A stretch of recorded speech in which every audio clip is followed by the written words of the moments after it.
This episode of The Gaming Outsider is brought to you by eWin Racing, the home of the best heavy-duty gaming chairs.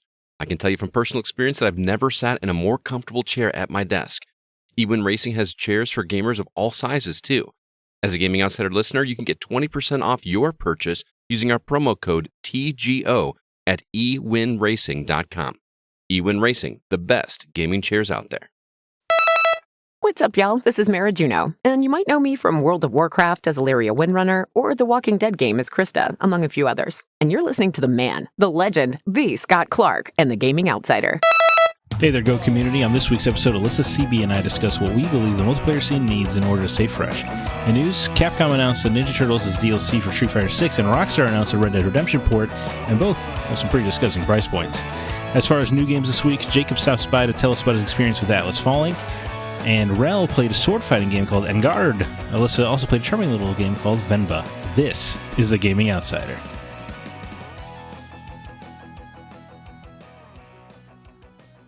Greetings, programs, and welcome to the Gaming Outsider, a video game podcast with a focus on our incredible community, which can be found at thegamingoutsider.com. It's Sunday, August 13th. I am your host, Zack Parkerson, and joining me are my friends Chris Behrensmeyer. Hello, world. How are you? And Alyssa White. Hello, hello. Man, how you guys doing in this world of ours, the Scottless world? He's off there, he's swimming the Great Barrier Reef still or something like that. Yeah, out there just something like that, yeah. touching dolphins or something. Yeah, I heard he's had no luck finding any, rare games out there. Yeah, striking out. Unfortunate. Yeah. Doing pretty good, though. It's been a good week. Yeah. Yeah, I don't want to just... Yeah. Oh, that's good. Good weeks for you guys? Yeah, doing pretty good. Okay. Rub it in. I'm sorry. No, I don't know. Weeks are fine. That's all. But anyway, Scott's still gone. Sorry, you guys are stuck with me as the host. Do want to give a shout out to Jacob Gunnarsson of our team because he's out there volunteering his time getting the, this is the Lyran Club? Lyran Club? Lyran. Like a werewolf. I'd have been there last week with him. Lycan. Yeah. Oh, like whatever. Again. I'd have been there with him sorry. last week, but it was a busy week for me, so hopefully this week I'll be there with him some. I'm sure you will. Anyway, getting that all set up for RTV2, which is, of course, happening October 14th. Rockford Valley Video Game Convention in your guys' hometown of Rockford, Illinois. Well, I guess just CB, actually, on this podcast. But Cissy Jones will be there, BAFTA award-winning actress, as well as John St. John, the voice of the Duke himself. Should be a pretty good time. I'll be there. I got my plane tickets and everything. Hell yeah. I should be there. I'll give free hugs to anyone who wants one. Yeah, well, free it's a hugs. hell of an offer. But only inside of the building. She won't be hugging anybody outside. You got to buy your ticket first before you get a hug. Zack's rules. Yeah. Yep, he's cracking down on the whip on that one. Right. I'm tired of everybody hugging out here for free. CB, what have you been catching up on this week? Oh, I dove back into Dreamlight Valley pretty hard. This is it looks like Animal Crossing with Disney. It's Disney Animal Crossing, Yeah. not gonna lie. Yeah. It is. Well, like I said, I'm continuing my quest of cleaning out games on my Xbox, and I'm like, this one, I'm like, I wanted to get it out of there because once that's off the Xbox, then I can be like, okay, I can only have Stardew Valley. Right, but isn't Dreamlight Valley a service game? Don't they keep adding stuff? Yeah, I realized that Technically- because I got to an area of the game where there's a bunch of doors that haven't unlocked yet, and I'm like, oh no. Yeah. So you're done for now, but once they add Tron, you'll be back in? Oh, if they had to try, and I'd be like, yeah, this is Stardew Valley can take a backseat for a long time. Right. You gotta hang out on the grid. Oh, as long as all that music is like the same. Little license the Daft Punk soundtrack. Yeah. That would make me really That'd be happy. awesome. Well, it's good. I'm glad you're enjoying it, obviously, I presume. Oh yeah, it's still fun. I mean, for being I wouldn't even really call it a kid's game because it a young adult game. Okay. A tween game? A little bit of Yeah. beyond them. Okay. But yeah, it's been good. Alyssa, what about you? You're still I'm cranking along on Final Fantasy 16, huh? Yeah, taking forever. I am 46 hours in. Okay, well, you gotta be getting pretty close to the end, right? I hope so. I don't know. I've been doing all the side quests, and it's really taking up my time. Oh, are you still enjoying it? Oh yeah, I'm still enjoying it. I'm just savoring it, apparently. Taking forever with it. Yeah, still really like it, though. Like the story. Interested to see where it goes. Keep petting Torgal every 5 minutes. That's another reason why it's taking me so long. Right, well, you're probably setting the record for amount of Torgal pets. He's just such a good boy, I can't help it. Do you not have a dog in real life? No, I don't. Do you not want one? I do, but there's other things. Other factors. Okay. Sorry, I didn't mean to put you on the spot. It was just That's okay. I was just wondering why you have all your virtual pets when you could have real pets if you wanted. I know. But okay, I'm sorry. Anyway, I finished Desperados 3, which we talked about last week. Nice. Mm-hmm. Great ending. A lot of fun. Very cool last cutscene. The last mission, though, guys, took me 2 hours and 52 minutes to do. It was a complete. It's a hell of a mission. No room for error. Yeah, I mean, they usually take like an hour and a half, hour 45 minutes, but they really put your skills to the test and separate your squad in cool ways. It's just a very exciting final level. I know there's some DLC that I'll get around to, but I just can't recommend this game enough. It's absolutely exquisite if you're a fan of stealth games. Very excited for their follow-up Shadow Gambit, which should be out, a couple days after this podcast airs. So I'll definitely be tearing that up as well. Nice. But without, let's talk about some news, huh? Some news?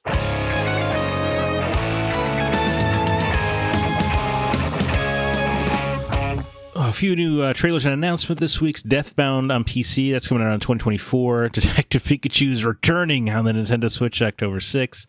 Abyss coming to PC. Shadow of the Ninja Reborn, which I don't think I expected. Coming to most consoles. Kentucky Route Zero TV edition is finally coming to current gen.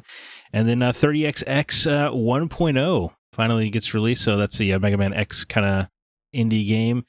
In other news, THQ Nordic held a digital showcase. The Ninja Turtles are coming to Street Fighter 6 for a hilarious price. Nintendo is trying to destroy the games industry by filing 31 patents. And speaking of terrible price points, Red Dead Redemption actually isn't getting a remaster after all. Alyssa, which news story would you like to talk about? Let's talk about THQ Nordic holding their digital showcase, and they had quite a few trailers. Right, I don't know how I felt about a lot of them, but there's something in there for everyone. Yeah, for the most part. Yeah. I mean, they showed off, Teenage Mutant Ninja Turtles: The Last Ronin. What a non-trailer. Yeah, but at least they didn't spoil anything. Well, unlike GameSpot. True, but I mean, if you know the story, you kind of know some of the things. But I mean, for people that are completely new, the majority of people who are playing this game have not read the comic. Bold. This is a bold choice for a game. I'm surprised this is the route they're taking, but I do think it's pretty cool. Yeah. Well, it's just like Nickelodeon Studios, and I'm like, oh. Well, I mean, the comic's not, R-rated or anything. It goes some dark places, though. Yeah, I'm saying it'll be a teen game, which is good. They're Teenage Mutant Ninja Turtles. Yeah. But man, I love the Last Ronin storyline. Yeah, well, that's my thing. I work in a comic warehouse, and as soon as we get any of the hardcovers in, from IDW, the distributor, they sell out immediately. Like, it's just always flying right off the shelf. It is an insanely popular comic even before the game got announced. So probably wise to strike while the iron is hot. Yeah, Last Ronin. I mean, they are doing like a different version of it too, which is weird. Yeah, but they're gonna have to stretch it out. That's for sure. Yeah, it's only 5 issues. Anything else? I'm intrigued in a couple of these games here. I thought the Last Train Home looked pretty good. It's a little different. Which is, what's like you're escaping. It's based on historical events of escaping Czechoslovakia by train, but they keep getting ambushed along the way. I don't know. It seems kind of neat. Something a little, unique. Yeah. Alone in the Dark, man. Yeah, I'm really hoping that's gonna be good. Me too. I have liked every Alone in the Dark so far, so I don't see why I wouldn't like it. But David Harbour as Edward Carnby is just weird casting to me.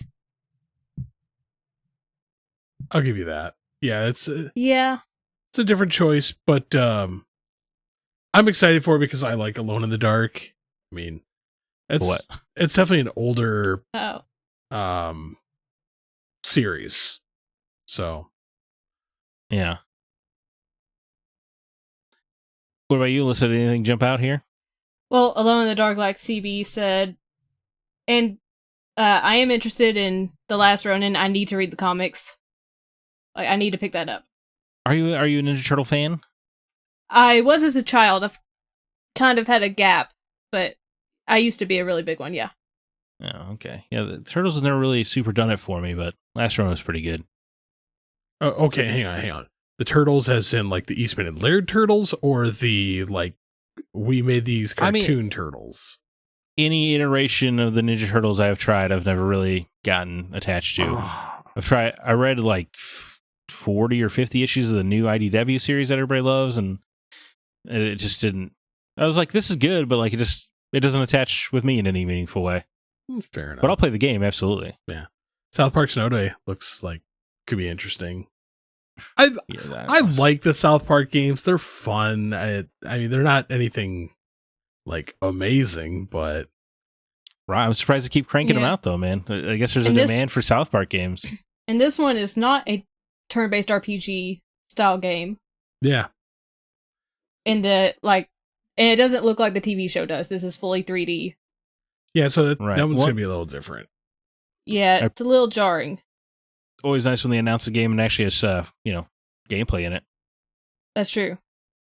Not too common these days. No. I also think Outcast: A New Beginning looks really cool, but I don't know if I should start with this or they redid Outcast 2 a couple years ago. Maybe I should start there. But this game looks, you're like jetpacking around, almost got like some Dark Void energy going on. It's pretty neat. Yeah. I mean, I do agree with Alyssa, there's a little something for everybody, but overall, like, THQ Nordic over the past few years, I haven't been overly impressed with. No. I mean, me neither. And obviously other people haven't either because Saints Row bombed. But I don't know what their strategy is other than the shotgun method of putting out everything everywhere. They're turning into Ubisoft, but Ubisoft during the Nintendo DS era, where it seems to be like a lot of smaller, cheaper shovelware. Well, let's see, because now Embracer has the rights to Legacy of Kain and stuff like that. Maybe we'll get something exciting out of THQ in the coming years. Hopefully, I don't know.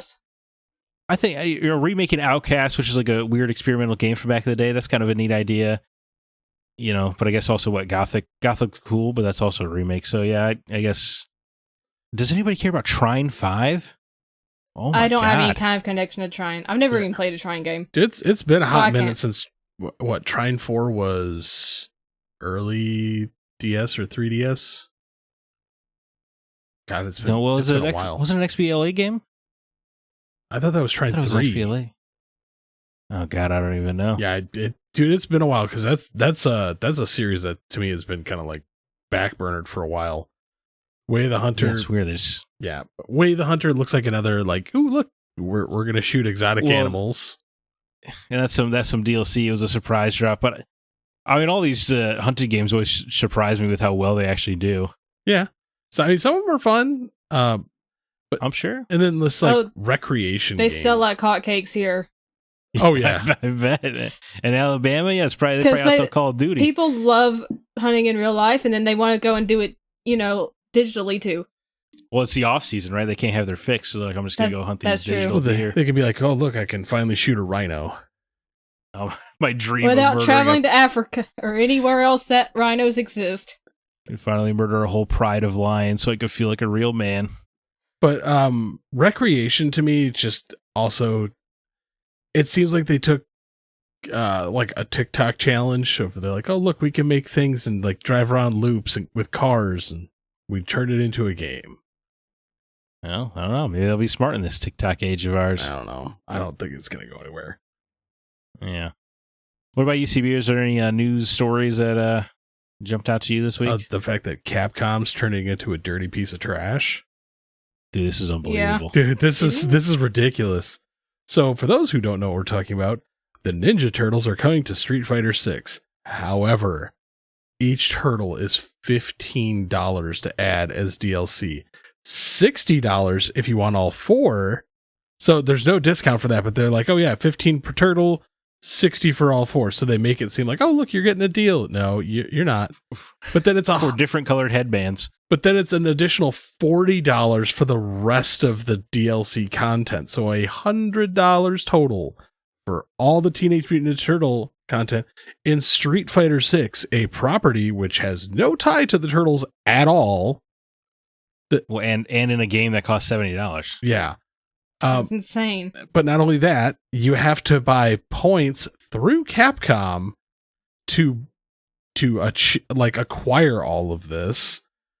It's so dumb.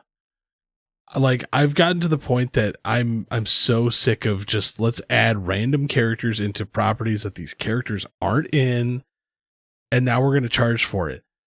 I'm so sick of it. Like, it's stupid. The Ninja Turtles did not need to be in Street Fighter. Homelander and all them do not need to be in Mortal Kombat or... Uh-oh, he's on his crossover. Dude, arguing again. I'm so tired of it. It's dumb. I'm with you. I am tired of it. I find them meaningless. The Street Fighter, at least there's a comic right now, Ninja Turtles versus Street Fighter.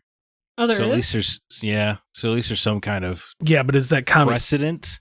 Is that comic because of this? Like this, it feels like it was planned ahead of time.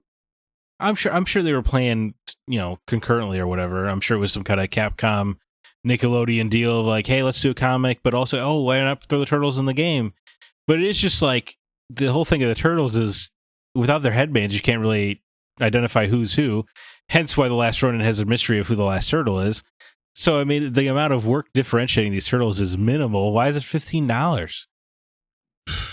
That's insane. It should be like $15 for your first turtle and $5 thereafter. But then an additional $40 for... Yeah, for all the accessories and crap. Yeah, that's all garbage. It's so...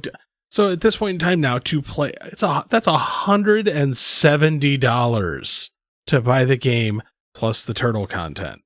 Plus, who knows whatever else crap they're going to pump into this now.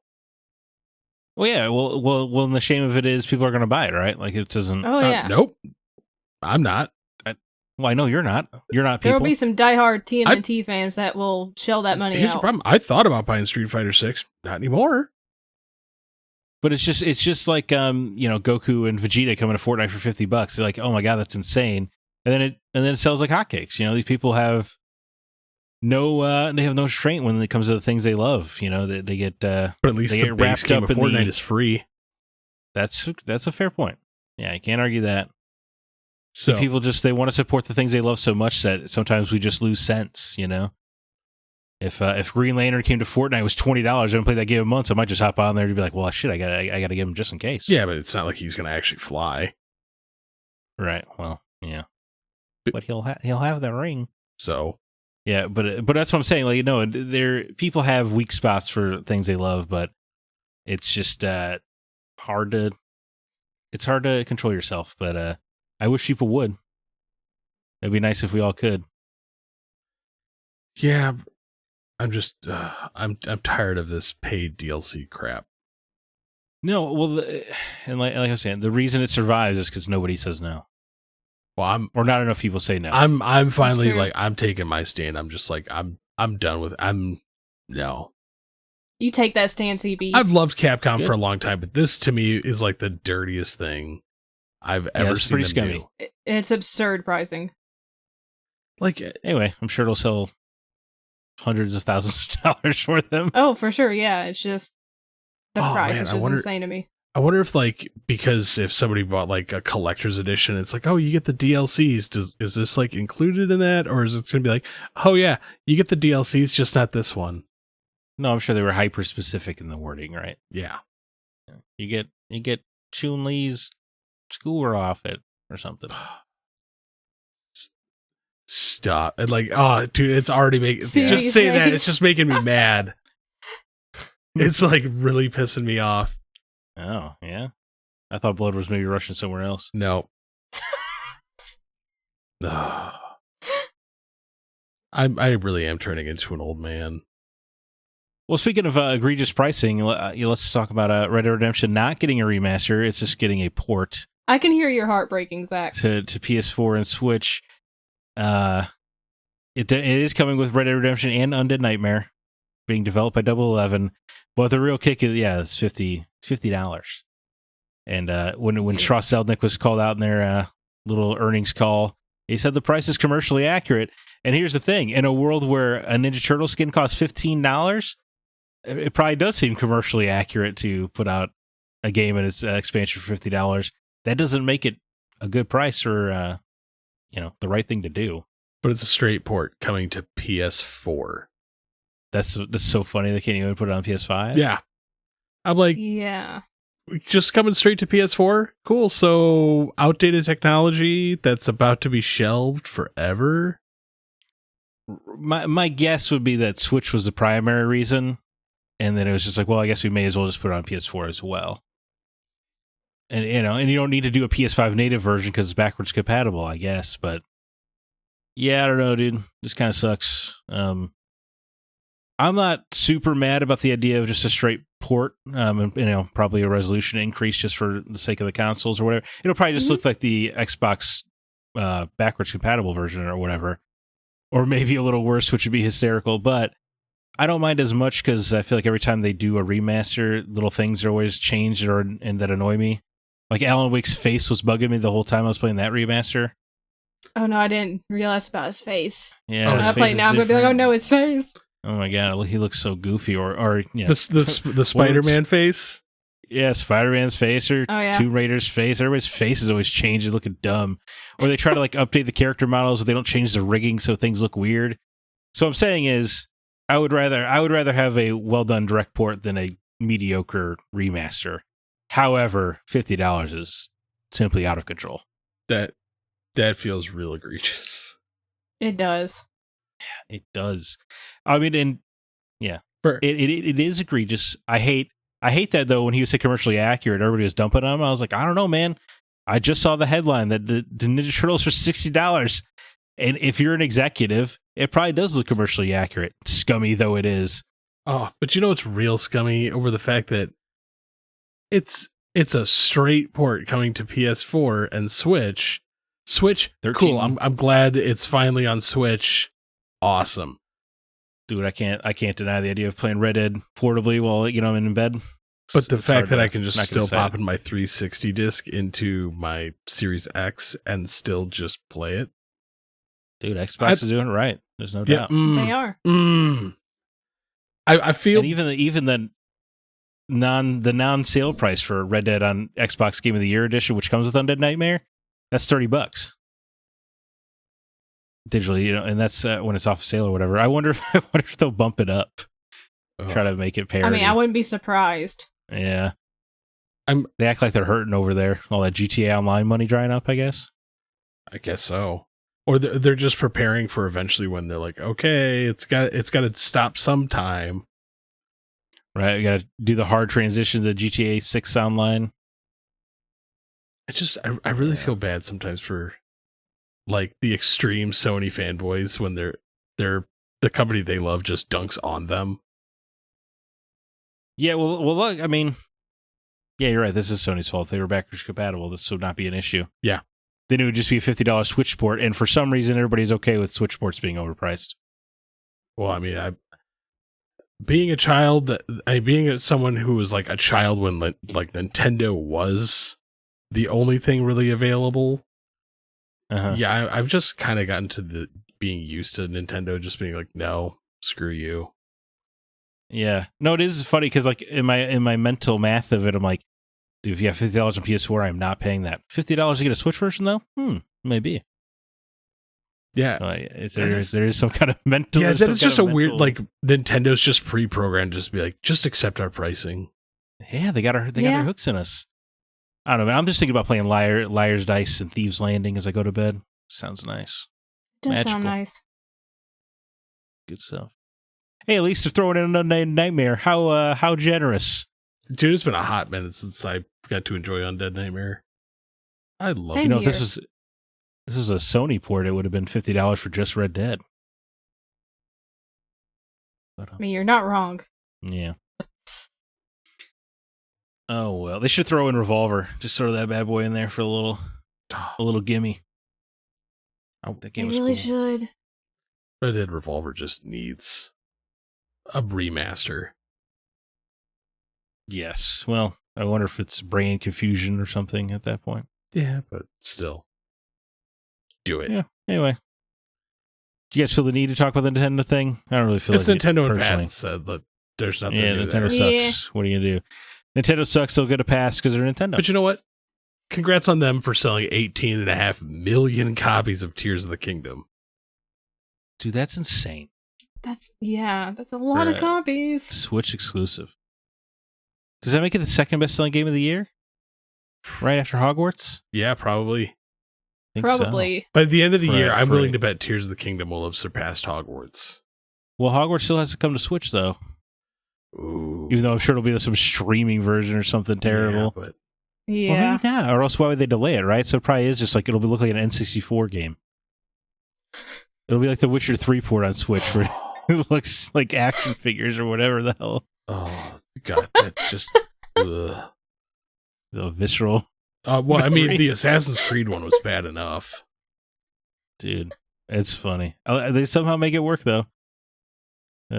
Anyway, we are an independently funded podcast, which means we must pay for our podcast hosting services, a website, all on our own, which is why we have a Patreon page where fans can contribute monthly to help offset the cost of production as well as give back to the community. If you'd like to help out, you can do so at patreon.com/thegocast. Does it sound like I read that? It sure does sound like I read that. Patrons at $3 a level month get some bonus episodes, and our episode catalog is always available on the website. CB, what is currently available for those members? Oh, Desert Island Games with Marina Ryan from Quest Markers, as well as the Final Fantasy 16 spoiler cast with Scott, Zack, and Brandon. And when Scott gets done playing with deadly things in Australia, we'll be doing a trade-off episode with Kevin and Scott, again, doing Streets of Rage 2, Marvel Land, Sunset Riders, and DuckTales, and hopefully some games that aren't for you stuff that I've got. So, and if you have beat Final Fantasy 16, that podcast is a rare instance where I might be the optimist of a group. That's pretty unique. That is. Can't go into details why. You'll have to listen. You can find all that at patreon.com/thegocast. With all of that out of the way, let's talk about what we've actually been playing.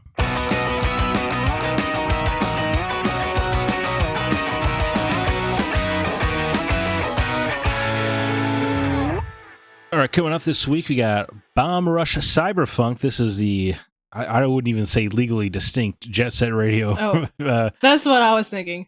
Yeah, I don't even think it, I don't know how they're not in trouble. It looks so much alike. It looks identical.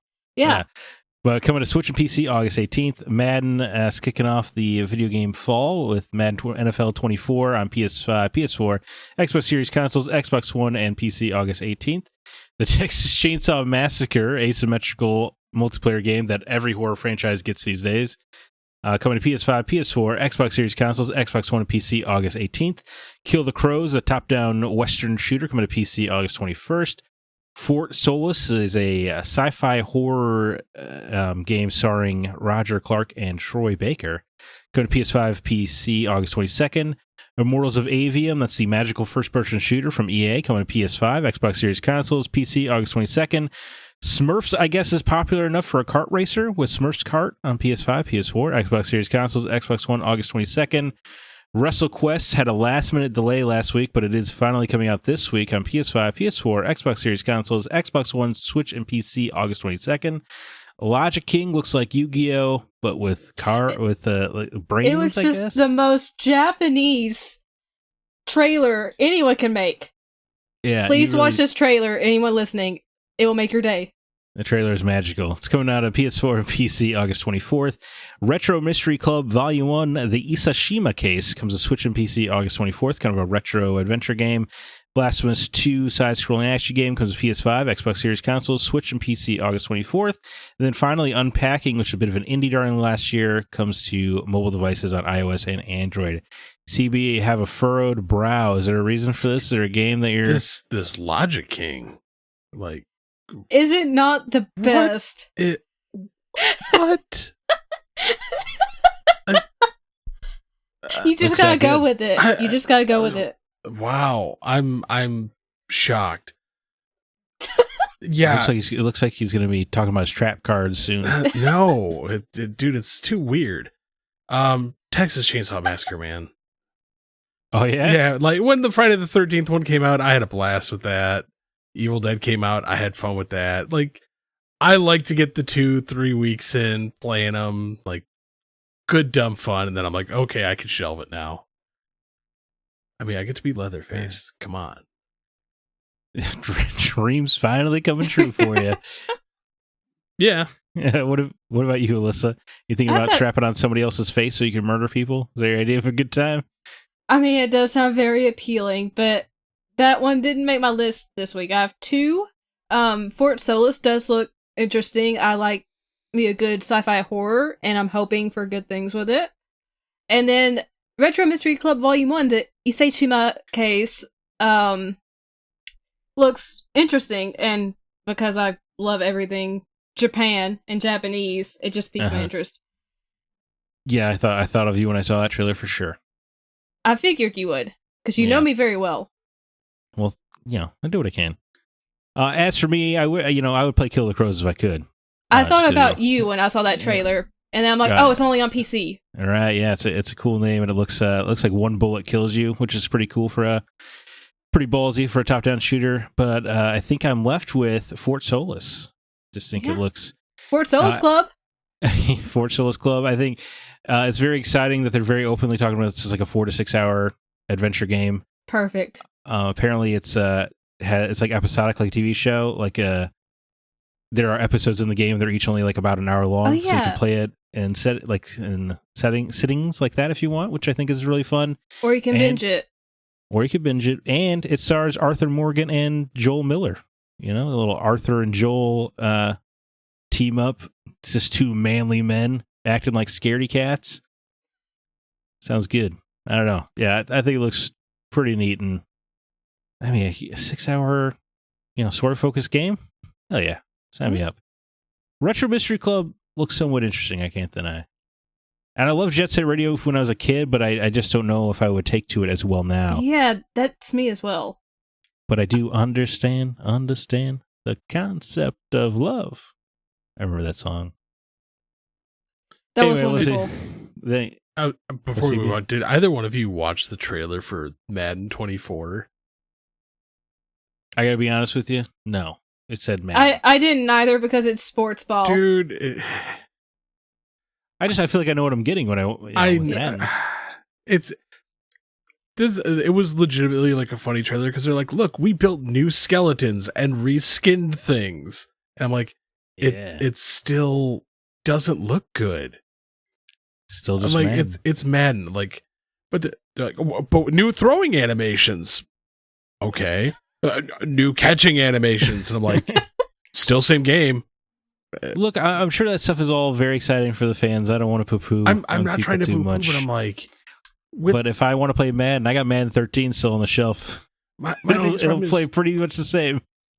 I like playing sports ball games, but to me, I'm like, it doesn't really seem like that much has changed, man.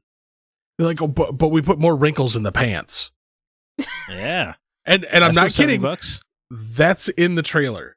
They're like, more wrinkles. They got to highlight the realism. That's for the pant lovers. But the faces still don't look real. It's still very Uncanny Valley. And I mean, granted, when you have this many like facial features that you have to put on for all these like players throughout the entire league, I'm like, that's a lot. But I'm like, yeah, hey, I whenever I play Madden, I have a good time, but I don't I feel like even if I was the world's biggest football fan, I don't think I would need to buy it every single year. Yeah. And maybe people don't. Maybe people buy it every other year. I don't know. Yeah. I want to be excited, but I can't be. I understand. Alyssa, you've been playing Venba, which is a game that I couldn't even begin to guess at what the gameplay is, because in the trailers it looks like it's a family hanging out, they're cooking some dinner, they're chatting. What's going on in this game? That is the entire game. It only took me an hour and a half to beat this game, by the way. Oh, okay. It's very short. It's on Game Pass if you want to check it out. It's actually very moving. It's about a family that has immigrated to Canada from India because they want to live a better life, and it starts in 1988. It covers a 29-year span, and you play as Venba, who is the mother and wife of the family, and she's going and making traditional Indian dishes, and she has her mother's recipe book, but the recipes are all kind of they're missing some things, like some words have been smudged or the picture has been messed up, so you kind of have to guess at what you need to do to make the recipe the way your mother made it. And then between the cooking segments, you see the family have struggles with trying to adapt to a new country. They're struggling with accepting who they are and trying to overcome cultural boundaries. And it is a moving story. And I mean, it's very short. I mean, I finished it in one sitting. Right. But it was a good sitting? I enjoyed it, but I could see people not liking it. I enjoyed learning more about Indian culture because it does tell you about the dishes and you learn more through the characters' dialogue. But if you're not wanting to play a game where you're just or you're not even listening, you're reading people talking, and then doing some cooking mini games, then it's not going to be up your alley. But if you want a story and you want to know more and you just want to de-stress a little bit, it's a good little game to play, especially, again, if you have Game Pass, you can play it pretty much for free. So I do love Indian food. It's perhaps my favorite food. I've never had any. I should try it one day. Really? I'm not sure how good it would be in Alabama. I don't trust Alabamian Indian food. Alabamian? I would say that. It's not so good in Oregon, I can tell you that. At least I haven't found a good spot yet. But, yeah, dude, gotta love Indian. Little tikka masala. I know it's a basic dish, but my God, it's so good.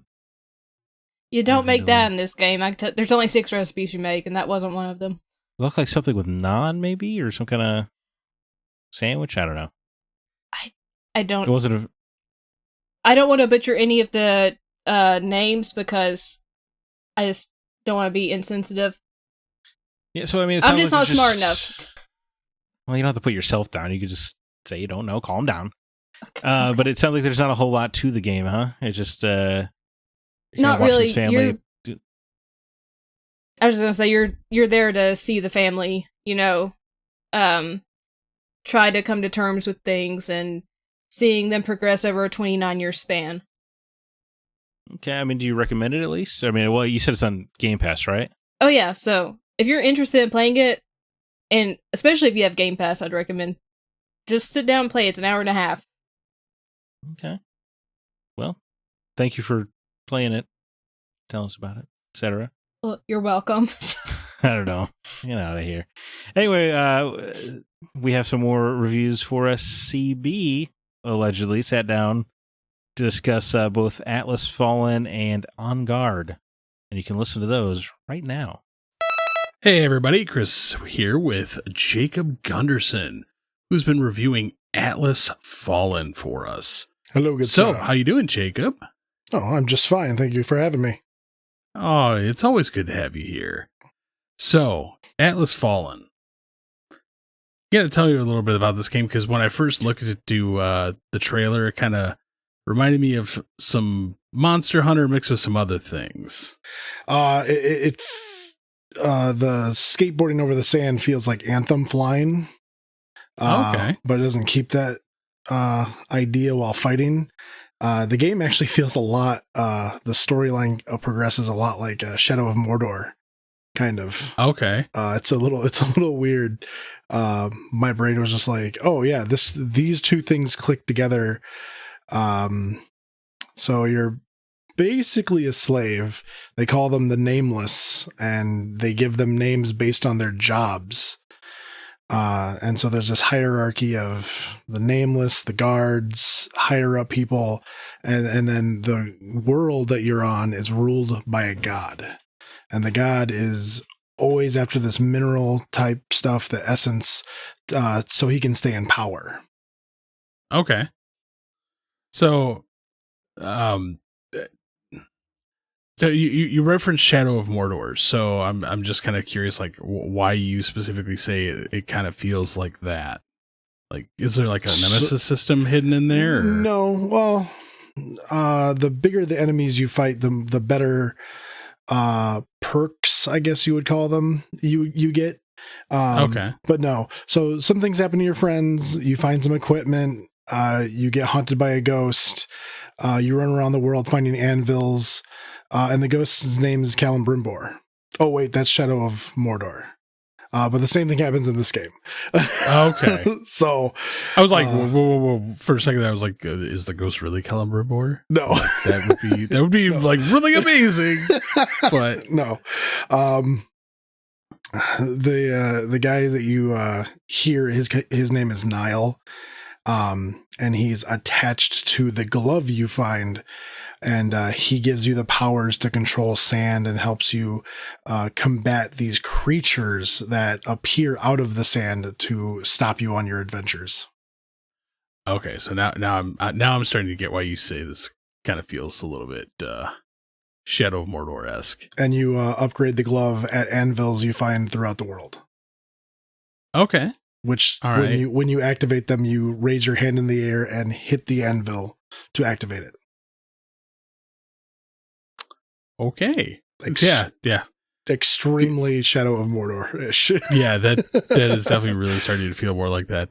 As far as combat goes, like how's the combat?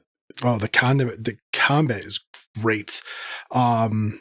So depending on how far you are into the game, the system they have in with the momentum, you start off with nothing until you get farther into the game, and then you get a little boost in the beginning to help you kind of jumpstart the fight. But certain weapons give you more momentum versus other ones that deal more damage. And so there's a balancing act that you use with combos to build momentum, to keep momentum, and then to deal actual damage, to keep the battle going forward. The monsters are big, and they have certain areas of their body that can be destroyed or have to be destroyed to beat that monster and progress with the fight. And so while you're using these different techniques and different skills, you have to be aiming at these different body parts to make sure you're doing the correct damage in the right area to actually defeat the monster.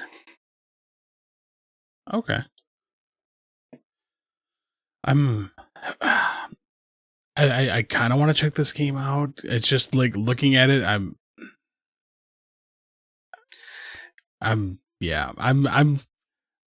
kind of on the fence about it. So it is a blast in the fights. I've been playing on hard, and it is definitely a challenge, but the fights are doable. But I wanted to make sure that I got far enough into the game so I can actually talk about it. So I switched to easy, and hard difficulty trained me a little too well. And so now I'm just tearing through things. And so the fighting is still good, but it feels so good when you know that you're actually against, because there's little level readouts next to the monsters, and it's supposed to be kind of like your gear score. As you level up your equipment goes up to certain tiers, and then the monsters have tier numbers next to them. And so if you find a creature with a skull, you want to run away, you can get away, as fast as possible, but they can chase you down a little bit. But you're fighting, a little higher level than you, or, whatnot, and there's other creatures in the area. It feels so good to get that, I used all of my momentum in this one giant smash attack I have, and I finally beat that creature, and it allowed me to get a power up that I wasn't normally going to have until a couple levels down the road. Okay. So it is a blast skating through the sand. But you have to have sand to skate. If you're in a city or on a bridge or something where there is no sand, you're sprinting and running as fast as you can. There is a mechanic to jump and glide through the air a little bit, but that only gets you so far. Okay, I mean, so it definitely sounds like the more fun areas are out in the sand. Oh yeah. You start gaining some speed. You start running into monsters. You're using the momentum stays with you for a good probably 20 seconds maybe, and so you could go from combat to combat to combat with the same bar of momentum, but you kind of have to know where you're going. Okay, and at the same time, as you gain momentum, you take more damage. So it becomes this little dance where you are going into the fight and you're trying to make sure that you stay out of danger enough to keep your momentum up. Because if you get too hurt, you kind of have to retreat a little bit, you heal kind of fast, and then you run back in. But it's this juggling act between staying in combat just enough to keep your momentum up and still be doing enough damage to actually get the fight done. Okay. I can kind of appreciate how that goes. There is a parry system that goes with this game too, and it's not really a parry system. It's more of a self-defense mechanism. As the creature is swinging at you, or whatever the creature is doing, it glows red, and you push a button and you cover yourself in sand, and it kind of freezes the monster a little bit. Bigger creatures take more parries to actually stun versus smaller creatures, and so they can end up being handled rather quickly. The bigger ones can take anywhere from 3 to 4 that I've seen, and so some of those fights you actually have to start parrying combos to get these creatures to stop moving so you can actually get in there and do some damage. All right. So, well, I mean, it definitely sounds a little bit more interesting than the trailer leads on, for me at least. So where do you sit? Would you recommend this to everybody out there? Or? I would definitely recommend this game. If the kind of running around hack and slash and power up is your thing, then this game is all you. Awesome. So, all right. Well, thank you for stopping by, Jacob, and checking out Atlas Fallen. I'm definitely going to check in with you again on it to see where you land on this one. So, yeah, no problem. All right. Well, thank you again. Thanks very much, Guy. Hey, everybody. This is Chris here with Rel from Rel Plays, filling in for Scott while he's still in Australia. Rel here has been playing a game called On Garde for us. So how are you doing this week? Doing pretty well, trying to stay cool. It's been triple digits, and I'm sure it's even worse in Australia. I believe they're in like winter right now for them, actually. You know what? So I'm just trying to find a silver lining. Hey, you know what? I can feel that because it's been pretty hot here and humid as well. So On Garde, I watched the trailer for this game, and at first I was like, oh, is this a pirate game? And I'm like, no, wait, this is more Musketeers. It's definitely got an interesting art style. So kind of fill me in like with what's going on about it. So this is less pirates, more Zorro. So if you've ever seen Zorro, either the original or the one with Antonio Banderas, it's that. It's that perfect. Kind of like swashbuckling, leaping off tables, throwing things at your opponent, just utilizing everything in the environment to win, and doing it with a playful quip. All right, I can definitely appreciate that. I mean, I love the old time like pirates that feel, that era. So, and the art style definitely kind of gives me a little bit of Sea of Thieves style art with looking at how the game was kind of crafted. So, story at all, or is it just kind of? Well, it's an interesting story. It's a fun story, basically. It's not anything super deep. The basic premise is that you play as Viola, whose last name I can't remember. Adelia, whose last name I can't remember. And she is attempting to foil the nefarious plans of the Count Duke, who has taken control of the city and is squeezing the people for their tax money. And she's trying to stop him from, enacting tyranny. Okay. So yes, very, very deep story there. I will say, judging by how the game looks, I absolutely love sword fighting games.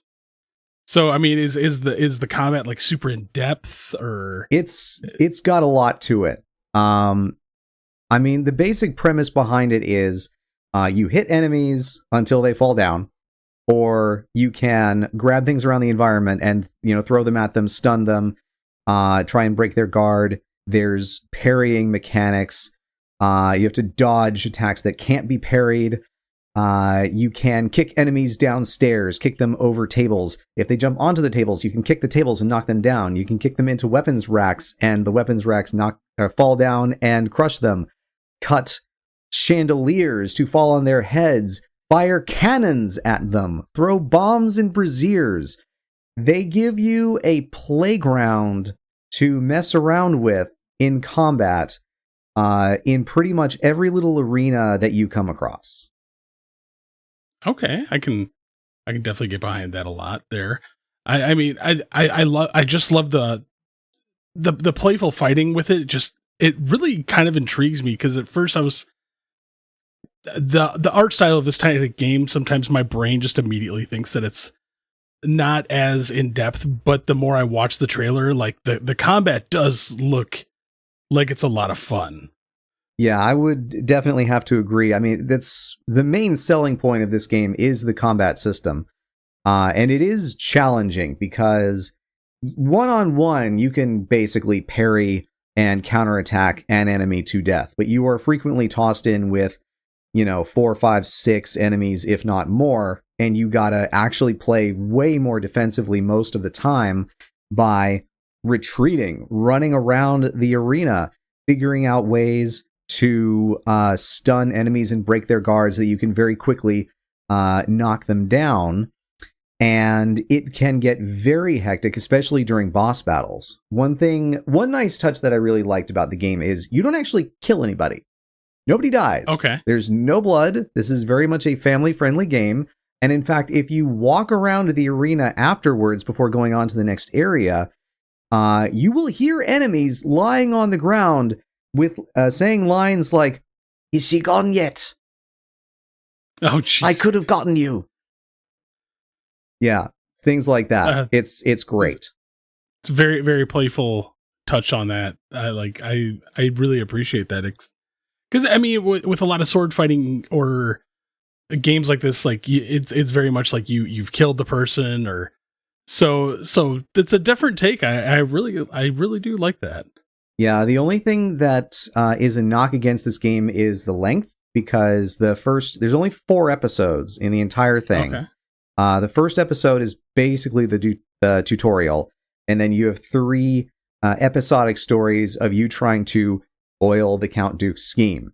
And it's 3 different schemes, and you gotta take them down in each episode. But all of that can really be completed in under 5 hours. Now there is other things to go for. There are special in-game achievements and challenges, like set the Count Duke's pants on fire. How do you do that? Figure it out. And just other things like that you can tackle in each episode in order to, get 100% for this game. And that can add on some time. It also has a kind of randomized arena mode where it's separate from the main game. It just tosses you into an arena with various difficulty levels. And as you play, you can unlock modifiers that influence your run, and they can be both positive and negative. And without spoiling anything, let's just say it can get pretty silly. All right. I wanted to backtrack for a quick second, because you said there are boss battles. Is it more like mini boss battles, or like just at the end of each episode there's like a main boss battle? At the end of each episode there is a main boss battle, although in episode 4 you do fight more than one boss, and that's all I'll say without spoiling anything, obviously.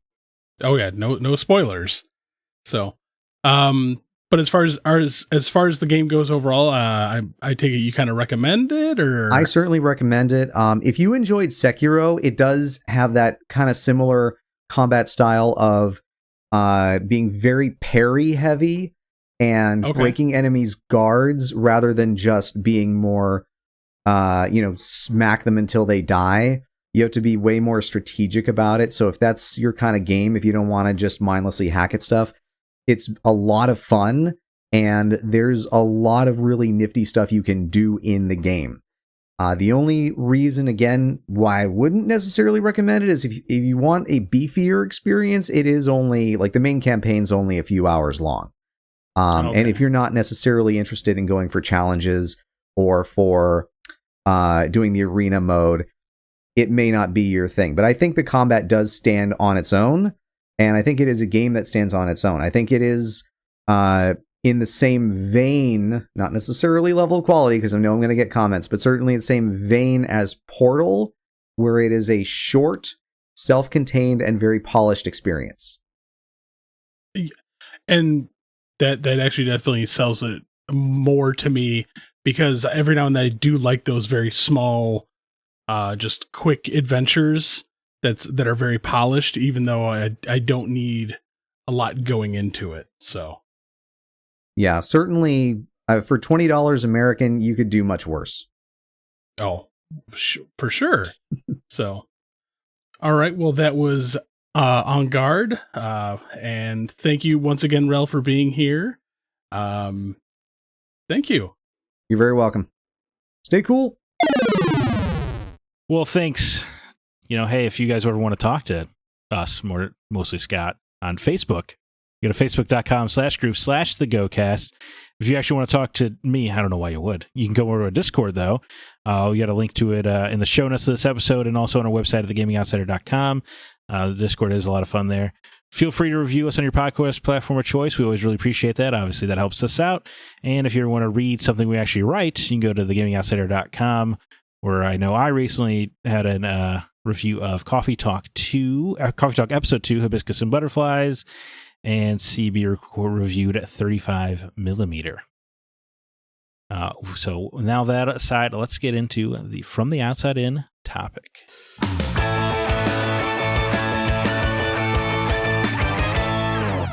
This week's topic was another suggestion from a listener. Matt Sadler wanted to talk about multiplayer games and why they haven't changed much in recent years. Here's his comment. Discuss the industry's complete lack of ability to produce anything to replace the top end of multiplayer gaming. All you have to this day are still Call of Duty, Apex Legends, and Fortnite. Warzone feels like the exact same game. Apex is 4 years old. Jesus, is it really? Yeah. I feel old now. Oh my God. Fortnite is years old. There's absolutely no competition at the top, and it's becoming stale. What effects do you think this has? Where do you think the industry can go from here? Well, what do you guys think? Why are we not seeing much new with multiplayer games lately, CB? Because no one can have an original thought. Like they're not allowed to? It seems so, because every time there is a new IP that comes out that is multiplayer, it flounders. Friday the 13th, multiplayer game, flopped. Evil Dead, flopped. Texas Chainsaw Massacre, probably not going to live very long. Probably going to flop. Well, these examples are all they're smaller, pretty niche products. But things like but they could expand upon them. Call of Duty, like it's Call of Duty. Like it doesn't really change much. This is always the problem I've had with things like Call of Duty, Apex. Like Apex was something new, it was something fresh. Didn't really take off until a while in. Fortnite, the only reason it survives is because they constantly put new things into it, even though it has nothing to do with that universe. You already know how I feel about that kind of thing. Right, I just heard Jesse Kaisen got included, so pretty cool. I'm sure you love that. Yeah. I want that new fresh idea, but the problem is it always seems that we're so stuck in the same rut. And when something new does come along, people people don't want to change. Like, yeah, World of Warcraft's still going strong because people are like, I've invested so much time into this. I know how this plays. I know how this is done. So why would I want to change to something else? So unless there's some massive new property that's like catchy and flashy or has something to do with, I don't know, something that everybody can rally behind. Can you imagine if they did a multiplayer like fighter, but based upon the Boys property? Sure. Like, brand new multiplayer property. We're going to do battle royales and crap like that. But you make your superhero and plug it into this universe. Well, I mean, that sounds like a fun, RPG I want to play, but not a multiplayer game. Personally. But it's something like, but that's the problem. Right. I just came up with an idea for a game, and even if it ever got made, it would probably flounder. Right. Well, and I also, I don't think it would ever compete with the big boys now. But because I do feel like they're entrenched, like you were saying. Yeah, and I feel that it's just either people are so comfortable with what already exists that they don't want to switch because you're learning a whole new game. Right. It bothers me that there isn't like that constant new fresh idea. Because you see so many come and go. Like, I know you guys loved Lemnis Gate. I tried it. It just never took off. It could have been a thing. Right. I don't know. What about you, Alyssa? I don't know much about multiplayer because I'm not a multiplayer gal. I tend to stick to single player, but I do agree with CB about people being comfortable with what they play. Like, if, there's people that exclusively play Call of Duty and they play it all the time. They've played the new games, and again, the multiplayer is very similar in pretty much every game. I think it's just a lot of times people just don't want to stray from their comfort zone. They just want to stay with whichever game is their jam. Right. And like CB said, a lot of games that attempt to do something new and different typically flounder. Yeah, and I think a big part of it is the fact that like these games are all lifestyle games now. You have to keep up with them if you want to get all the battle pass. You got to play Fortnite pretty much every day. Oh yeah. And so there's both a time investment, and then if you're playing a game every day, you'll probably spend a couple bucks here or there, and now you're financially invested, right? So you spend all this time and money into this thing, so you want to feel like you're getting your value back out of that. So I think it becomes easy to just get attached to whatever you've dedicated your life to. Mm-hmm. And I think it's I've played all of these games, I think, actually, and they're fun for a while for me, but then for me, the fact that it's a constant grind to keep up actually pushes me away from them. But obviously I must be in some kind of minority because these games are colossal hits. But I wish we could go back to the way things were. But as for the way things are, I don't know how you squeeze a new property in there.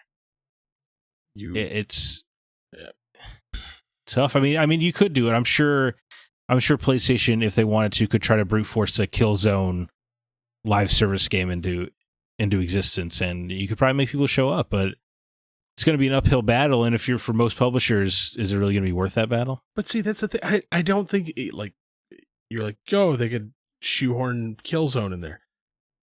I don't think it's big enough. But they have enough marketing dollars and they control the platform, right? They could whenever you search Call of Duty Warzone in the search engine, they can make sure Killzone always pops up right alongside it. So I feel like they could brute force it if they wanted to. I just don't know if it's worth the cost to them. Yeah, but even then, I still don't think that's enough. I think you need something that like everybody can rally behind to even like have an attempt to squeeze in. Like the upcoming Transformers multiplayer shooter. Is that big enough? No, that's the thing is I don't even think that would be big enough. Because I feel that would be like, ooh, cool game for like 3 months, and then everybody's like, I'm just going back. I mean, dude, that's how multiplayer games used to be. Yeah, but it's sad to see the state of gaming. The fact it just feels that it's like, oh, we're just gonna recycle the same things. A couple years ago, like, people were so ecstatic with it, like, we're bringing back zombies to Call of Duty. They're like, oh my god! I'm like, it's been here before. We're bringing back Nuketown. Cool, seen it twice already. Like, the fact that that's your hype, and people are like, yeah, but I had so much fun on that map, and I'm like, yeah, but it's nothing new. It's the same thing with new skins and new, like, it's nothing new. Well, I think like Alyssa was saying, people just want their familiar. I don't know if they want new. I know for me, the reason I played Titanfall 2 for years is because every time I hopped on, I knew it was going to be the same game. Yeah.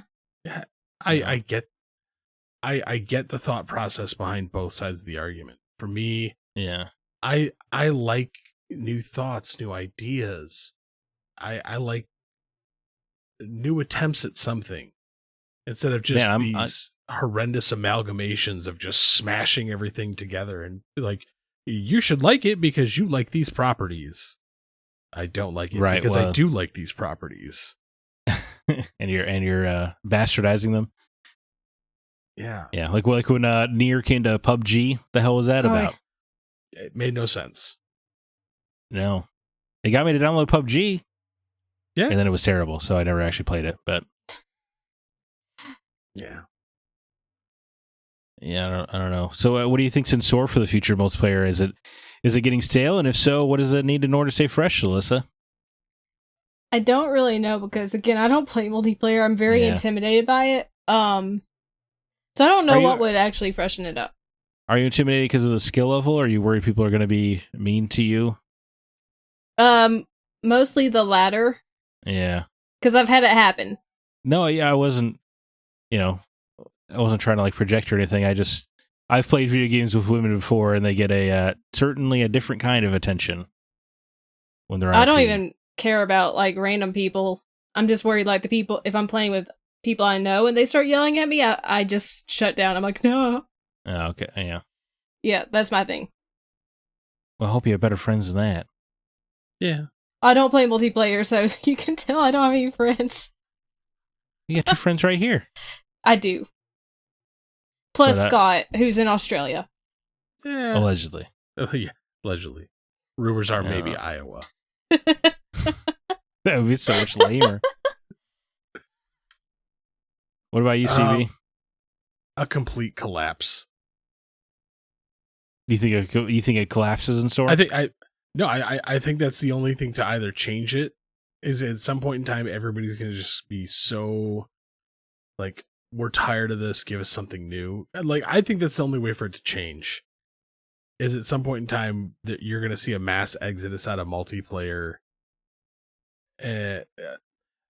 Believe me, I never thought I would see my son stop playing Fortnite, and he's like, I have no interest in playing Fortnite. He's like, even to him, it's got boring. Yeah, but that's the problem is, as the older players leave that, they go to something like Call of Duty, and then you have the younger players coming in. Mm-hmm. So I think that's the biggest problem with, like, you have essentially the big 3. You have like Fortnite, PUBG, and Call of Duty. For the most part, there's a couple other outliers, Apex. Or Roblox. Yeah, but so you have what's multiplayer? So you have your Roblox and like Minecraft as like your entry point, which then leads into Fortnite, and then you either go PUBG or Apex or Call of Duty.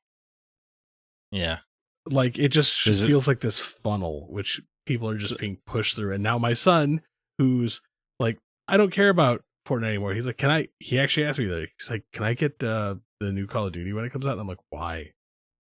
Like, it's what everyone's playing. I know. Yeah. So, yeah, I don't see Call of Duty going anywhere with Fortnite probably. I feel like Apex and PUBG will be dead eventually. Roblox is just silently making billions, so I don't think that's going anywhere anyway. What's the other one that everybody Valorant? plays?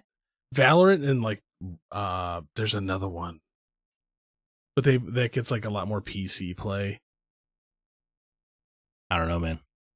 Counter-Strike? No. I remember when Counter-Strike was like the big one, and now that's like nothing. It's not big. Dude. No, it's big. Well, now it's for the hardest of core shooter fans now. Yeah, so that's why I feel like the future at some point in time it has to collapse in some way, shape, or form. I legitimately thought it was going to happen with Call of Duty after like Ghost, Advanced Warfare, and Infinite Warfare, because people were so just like, ugh. And that's why I feel right. But then that's when they had to whip out the bring it back to a modern warfare, and then everyone was like, "Oh yeah, I'm back." Yeah. I mean, and it's become so fast paced that, like, looking at like Call of Duty and everything, they've become so fast paced that I think that if they tried to push back to a World War II setting, it would just be like everyone's like, these guns shoot so slow. Well, they did, right? Call of Duty World War II was only a few years ago, and then Vanguard after that. But to your point, World War II, I was like, oh yeah, neat. So back to World War II, and then when they did Vanguard, they're like, okay, no, we're done with the World War II stuff now. Yeah, because that one did not last long. People want them fast guns, I guess. Yeah, I don't know what's in the store for the future multiplayer. I wonder if I know what is the weird subgenre marathon is going to be. Like an escape shooter or something like that. Oh, whatever it's called, like Escape from Tarkov is the same kind of game. Oh, okay. Because I think in those games when you die you lose your character, right? So it's a little more high stakes. I've never played them. I don't know. I've never played them either. But yeah, that was the other one I was trying to think of. It was Tarkov, and because I know a lot of people play that. Yeah, people do love Escape from Tarkov. I think Marathon is trying to do Tarkov but sci-fi. And with a Bungie name behind it, and now them being owned by PlayStation, I'm sure that'll be a big game. So I think that'll probably disrupt it a little bit. The question is that going to lead to a knock-on effect of of games that are just trying to do the same thing, or will it just be Call of Duty saying, "Oh, I guess we'll add that as a game mode just so we can continue to dominate the world"? Oh yeah, Warzone. Oh yeah, here's our Battle Royale. Yeah. Mm-hmm. So I don't know. I mean, I do think it's getting a little bit stale. I appreciate that Bungie looks like they're trying to, take a hardcore genre like Escape from Tarkov and try to make it more mass appeal. That's probably wise. But I don't know if that's going to be enough to rewrite the industry or anything. I'm sure there has to be a good idea out there somewhere, but I wonder if that idea could ever get past a publisher and get the right funding. Because no one knew battle royales are going to be huge until they were. Yeah, but it took a small team to do that. I really want something new. I just think the funk that we're in, it's never going to happen. Lemnis Gate was something new, but it was also a very particular brand of shooter. I always said it felt more like playing chess than playing a shooter. Yeah. Chess with guns. Hell yeah, dude, it was awesome. R.I.P. Well, let's see what our community has to say. Jumping over to Discord, Jacob Gunnarsson wrote in, I don't believe adding anything to existing styles should be the focus. Instead, aim for more replayability and player enjoyment. I'm not going to lie, I'm not a great FPS player. It was years ago, but at the same time, I refuse to play newer Call of Duties and the like because of cash grabs and how bad hacking has become in recent years. Previous multiplayer games had a lobby, some trash talk, and an equipment screen. Now there is so much newness everywhere, the game itself is secondary. I think actually Jacob brings a good point. I played Gears of War for years because of the community. Yeah. Mm-hmm. I met people online that I still talk to today, or I got to know people like Scott. I think there is something that feels nice when you're playing a multiplayer game about it almost feeling like, coming home or the weekend retreat with the boys. But now now, with the way every time you pop into the Fortnite, there's 16 pop-ups about all the stuff you missed because you haven't played in 4 days. Yeah. That's pretty frustrating. Or you missed this, but this is coming out in 4 days, but it's only a limited window in which you can do this. Right, and if you don't log in this one day, you'll never get Donatello. So your TMNT... And the FOMO kicks in. Yeah, your TMNT list will never be complete. Yeah. So you better get on this day and spend $10, or else you'll That's why it just hasn't collapsed yet, is because they're like, if you don't do this, you're gonna miss it. Yeah, which I think is so annoying. Because it punishes you if you hadn't somehow heard of Fortnite until 3 years in, and you're like, oh, sweet, I can jump in. And then you're fighting against somebody who looks like Lara Croft. And you're like, sweet, how do I pay money to get Lara Croft? Oh, I can't. She was a Battle Pass character. She's gone forever.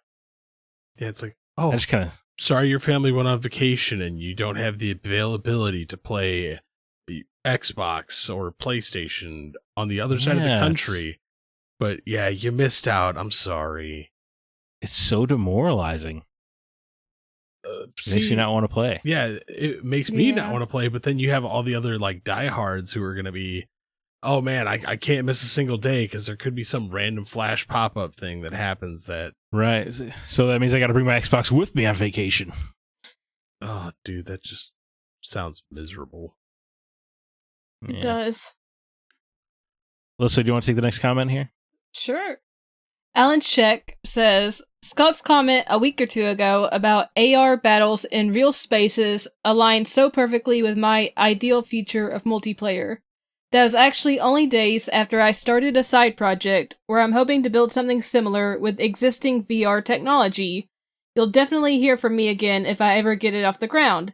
If you're interested in the current state of these type of games, check out VR Arena on SideQuest or Space Pirate Trainer DX on the Oculus Store. They're doing some pretty cool stuff. Okay, CB, have you checked these out? Yeah. No, you haven't yet. Oh, it's funny because going back to my older son, he actually just sold his Nintendo Switch yesterday and bought an Oculus. So now we have 2 headsets in the house. Wow, an Oculus over a Switch, huh? Yeah. All right. There's choice. It's funny because he wanted one because all of his friends got one because they're all playing games on VR. So I'm just like, in my heart, it makes me happy. I'm like, maybe the VR revolution has finally begun. The next generation. Yes, it wasn't meant for me. It was meant for my kids. They don't want the real world, and why would they? Truer words have never been spoken. You're not wrong. I mean, speaking of AR real quick, though, Pokemon Go, that thing's still on top of the world. Yeah. It is, yeah. I mean, but it was, what's interesting is every knockoff has been a complete failure. Yeah, the Hogwarts one, the Jurassic Park one. Yeah. Oh, yeah, I forgot about the Jurassic Park one. Yeah. Yeah, or isn't there a basketball one, too? Oh, dude, there's been so many. It's funny because before we started recording, I was actually on Pokemon Go because it was Community Day to get a shiny Froakie. See, you showed up, didn't you? I know. Yeah. It's the one that I will keep coming back to because it's the only game on my phone. Well, in Pokemon Go, it's in a unique branding position where the IP just makes so much sense for that kind of game. Yeah. It really does, yeah. But I can also transfer the Pokemon into certain games. Oh, is that right? Yeah. Like other phone games or what? No, into Let's Go Pikachu on the Switch. Yeah, I forgot you could can do transfer the things in there. And I think there was one other one that you could. I couldn't remember if it was Scarlet Violet or Brilliant Diamond that they redid.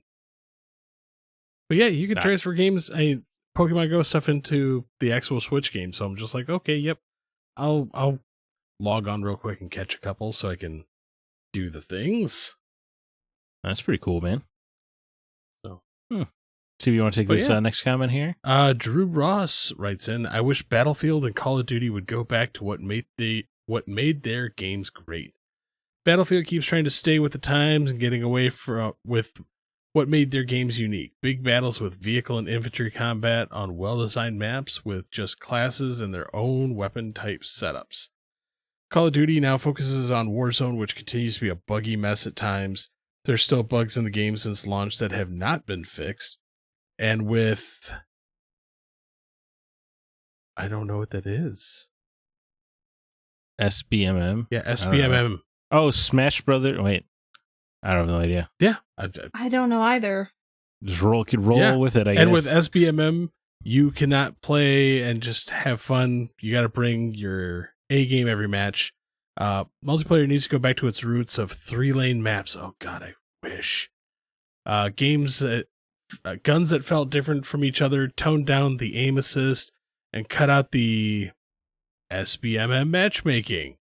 As for Fortnite, it could use some kind of progression system and weapon unlocks of some sort to keep you playing more and give you something to work for. It doesn't make any sense why any other companies have not gotten into the online shooter market of late with something different or unique. It's tough to pull away from Fortnite Call of Duty crowd for any length of time. But see, here's the thing. I want to believe that these things are going to come back to Rue. But like I said earlier, it's too hard to crash into that market because of the juggernauts that are already there. Right. And I know PlayStation's trying, right? They're going to have 10 live service games the next 5 years or whatever. But I don't know if for Fair Games is going to be the one to do it. Yeah. Man, I do miss those 3-lane maps, though. Like the good old Halo maps or some of the early Gears stuff. Where it's left, right, or center. Which way you going? Yeah. Hell yeah, dude. Or Blood Gulch, what a good map back in the Halo days. Oh, Unreal Tournament days. Like, yeah.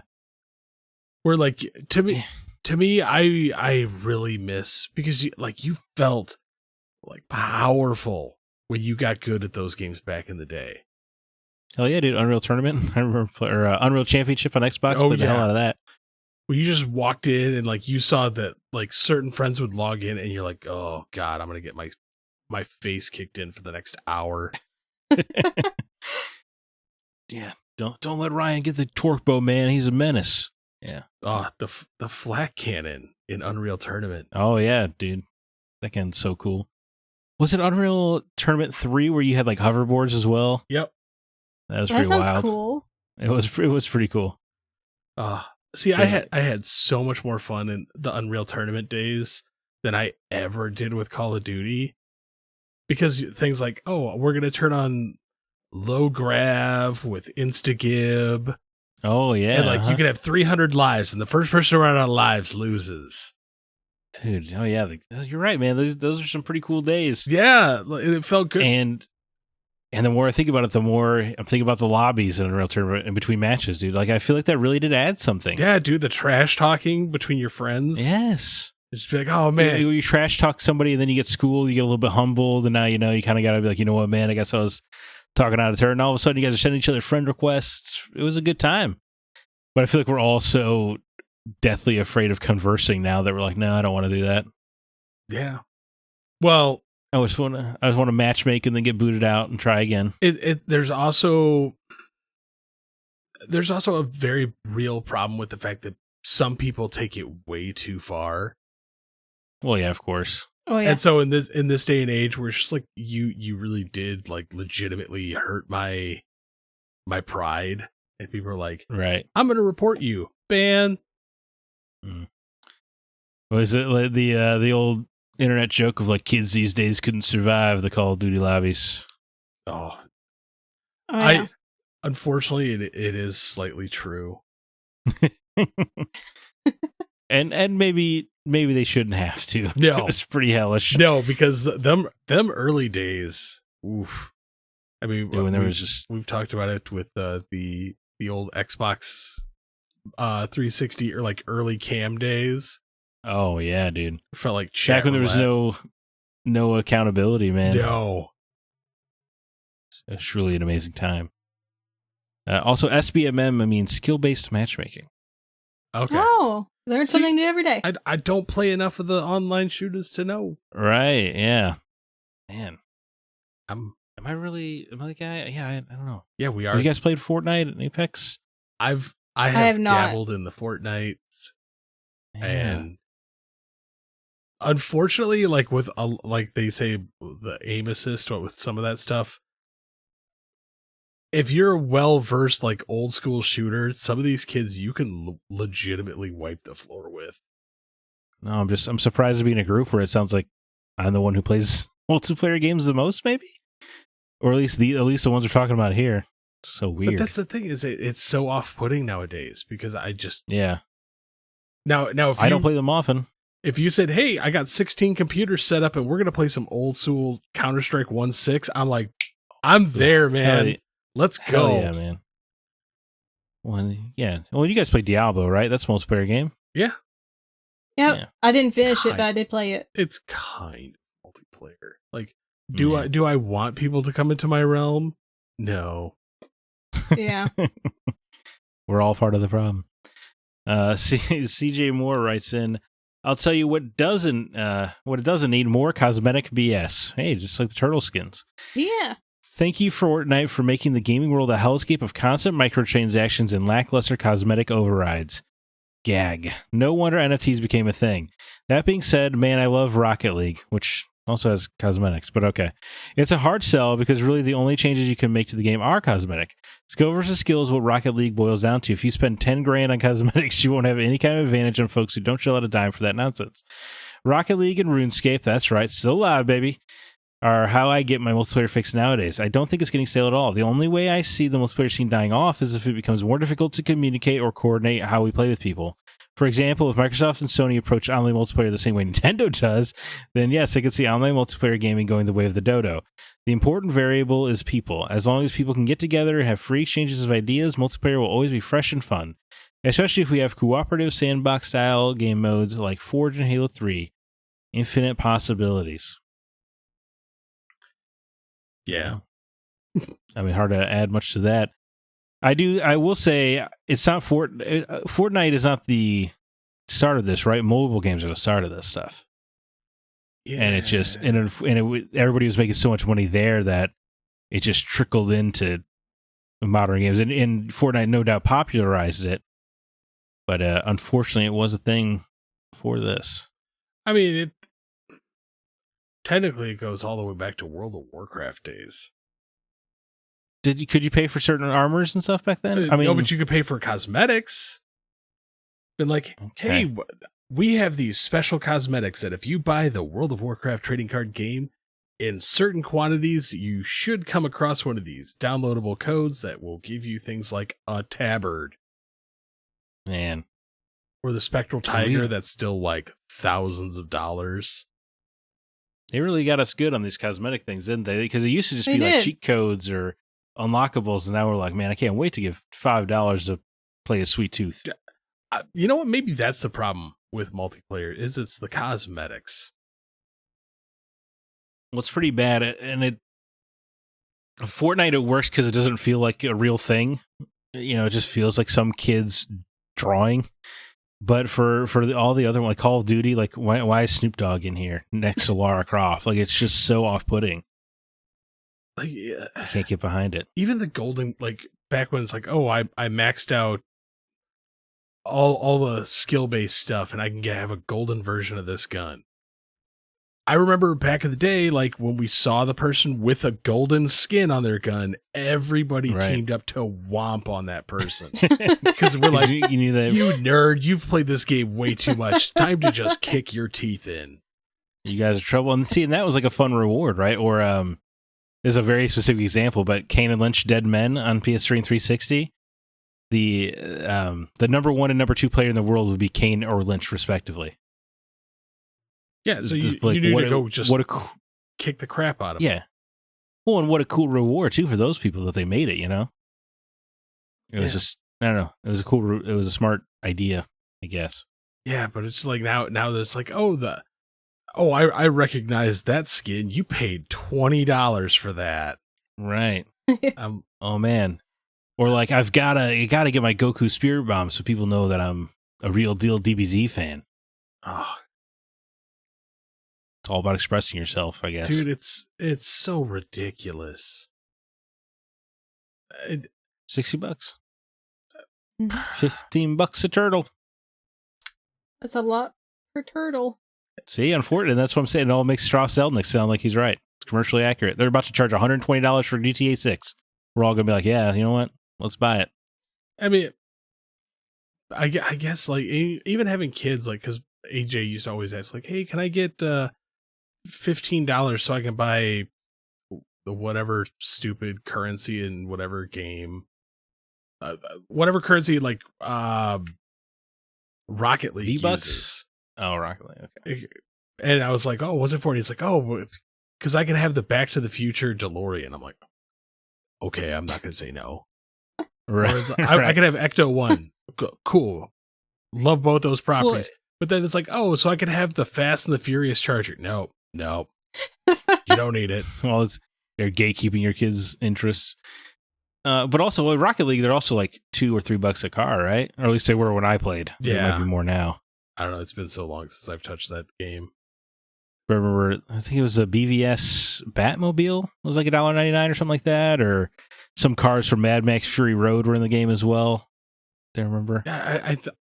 The more it's bothering me because I'm like the problem is the cosmetics. What's it? I think the cost plays into it. Well, I know, but if it wouldn't be as bothersome if Goku was $1.50. No, I would rather see like, hey, I played this game for 150 hours to unlock this, rather than I paid $24.99 to unlock this. Right. Because I guarantee you, if people didn't have that much time, that much money invested into something because of the cosmetics, it would have fallen apart. Because that's what I was saying.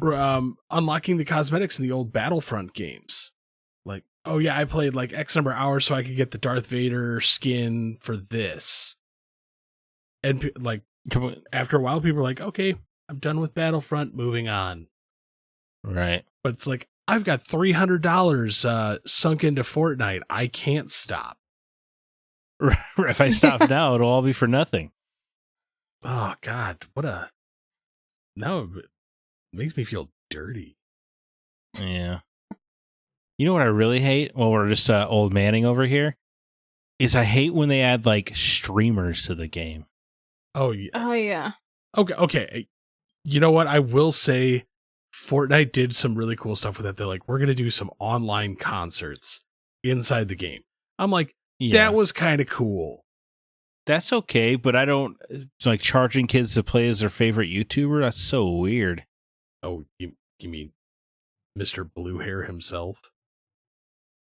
Yeah. Ninjas, yeah. Yeah. It's terrible.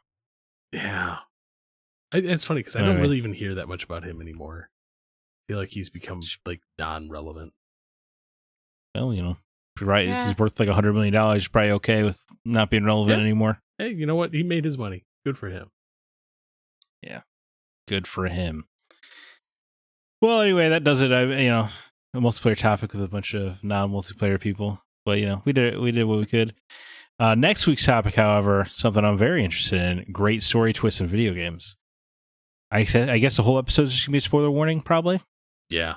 I would say it needs to be. Just call the entire episode that, spoiler twist. There you go, yeah.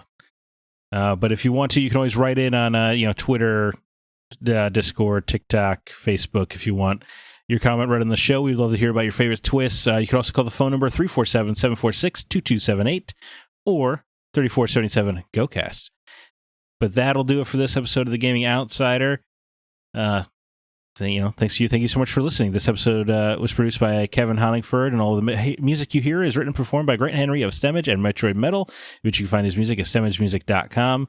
Please be sure to email us if you have any questions or concerns. Our address is feedback@thegamingoutsider.com. CB, any parting words or recommendations for our listeners before you get out of here? I just want to remind people that on Spotify, you can go and listen to Fallout New Vegas Radio. Oh, that's cool. I didn't know that. Still fantastic. That's for the last week. I've literally been just listening to all of the Mojave Radio and Three Dog for Fallout 3. Oh, I was gonna say is Street Dog in New Vegas as well, but no, I guess not. Like my son and I have bonded over Fallout Radio because he's like, these games had fantastic soundtracks. I'm like, hell yeah, I know. they did. So, he's just making you proud. Oh, he's playing through New Vegas right now, so that makes me like super, super proud. I did look into New Vegas last week after your recommendation. It does look Western as hell. So, I might. Yeah, he's I'm gonna have to play that at some point. What a gem, man! And I assume he's playing on the most recent Xbox hardware. Yep. Oh, he's playing. I bet the game is Series S. So that's got to be so much better than it used to be. It's still very Bethesda-esque, right? Little blocky at times, but didn't that game launch just like in horrendous shape though? It's got to be better now. It wasn't that bad. Oh, okay. Yeah, I'm mistaken. Maybe I'm thinking of the PS3 version because PS3 Bethesda games are always terrible. Yeah, but man. Yeah, I found that out the hard way. You know what? There you go. For all you listeners out there, just go play Fallout New Vegas because it's a damn great game. What about you, Alyssa? You got any parting words, recommendations? I do. As most people know, I love Outlander, and the mid-season finale just happened. There's a hole in my heart. But Starz, the channel where it airs, just has started airing the second season of Men in Kilts, which has the lead actor from Outlander in it, Sam Heughan, along with Graham McTavish, who was in a few of the seasons of Outlander. And they're in New Zealand. Uncharted. Yeah, he's been in a lot of stuff. Yeah. But they're in New Zealand, and this show is so much fun. It's 30-minute episodes. They're going around to different parts of the country. The first season was in Scotland. This season's New Zealand. And they explain the culture, the history of places, but they also have so much fun together, and they're just, you can tell they're great friends. They have really great chemistry when they're talking to each other, like, roasting each other, and it's just a lot of fun. I watch it with my dad. He loves the show as well. It's a blast to watch. Did you watch it because of Sam Heughan? Well, I'm a fan of both Sam and Graham, so okay. I was and I did read the book initially that was based on the Scottish season. So I just assumed you were all in on your Outlander boy. Well, I will typically watch anything he's in, yes. Yeah. Well, it makes sense. I was just, checking. Just checking. Just checking. As for me, I finished Twisted Metal, the TV show. I need to start that. And so my recommendation is it's actually pretty good. Oh. Perhaps the worst trailers in history. The show looked absolutely wretched going into it. So to give it a whirl, the first couple episodes, like, yeah, this is actually okay. But then as it goes and it stops trying to be as funny as often, which works in its favor. And it starts focusing more on characters and kind of more dramatic moments, and it actually works out. It continues to be the case where it tries to be funny and it does not work. And also Will Arnett is absolutely, it's the worst miscasting I've seen in television history. He is just so far afield of Sweet Tooth and what's going on in that show. And they didn't even Samoa Joe is given the physical performance of a lifetime because he's the physical actor of Sweet Tooth. And it just, they didn't even do a super good job all the time of syncing up him talking to when he's moving.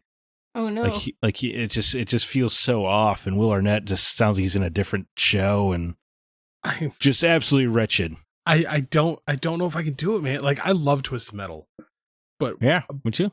But Will Arnett is so off-putting to me. That's why I stopped watching Lego Masters, and you know how much I love Lego. Right. Will Arnett, especially the past few years, has really started to buy into his own hype. He's pretty obnoxious. It's just hearing as soon as you say his name, I hear his voice in my head, and I'm just like, God, I cannot stand you.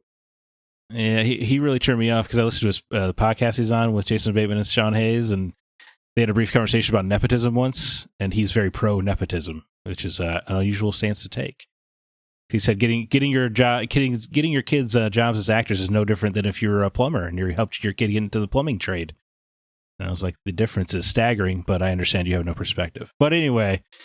Aside from all that, his performance is just terrible. It's just not good. It doesn't seem like Sweet Tooth at all. But Sweet Tooth is not in a great deal of the show, so that helps. It is mostly about Anthony Mackie and the woman from Brooklyn Nine-Nine. I don't know her name, unfortunately. Forgive me.